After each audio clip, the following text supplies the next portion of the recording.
দর্শক শ্রোতা দেখেন, এটা একটা কিন্তু পর্যটক এলাকা। এটা ফজলিক আর চট্টগ্রাম ফজলিক চিড়িয়াখানার থেকে আমি ভিডিওটা করতেছি। দেখেন এখানে একটা বিষাক্ত জাতির সাপ দেখা যাচ্ছে। আপনারা দেখেন দেখেন এখানে কাস্টমাররা বা পার্কে যারা ঘুরতে আসে তারা কতটা অনিরাপত্তায় ভুগতেছে, মানে কতটা তাদের জানের নিরাপত্তা আছে আপনারা দেখেন।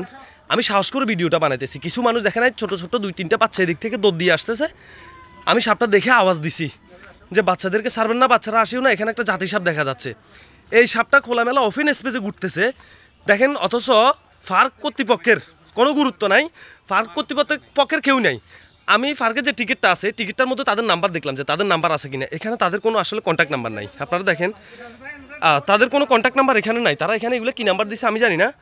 দেখেন আপনারা, তাদের কোনো কন্ট্যাক্ট নাম্বার এখানে নাই। যদি একটা কন্ট্যাক্ট নাম্বার যদি তারা টিকিটের মধ্যে দিয়ে রাখতো, তাহলে ইমার্জেন্সি তাদেরকে কল করে বলা যাইতো যে এখানে কোনো বিপদ আছে বা কোনো সমস্যা হচ্ছে। এখন যদি যারা গ্রাহকরা যারা এই পার্কে ঢুকে তারা যদি কোনো বিপদে পড়ে, তাহলে ইমার্জেন্সি আপনার চট্টগ্রাম চিড়িয়াখানা ফজলিক চিড়িয়াখানা কর্তৃপক্ষকে কীভাবে জানাবে যে তারা এখানে বিপদে পড়ছে বা সমস্যায় পড়ছে।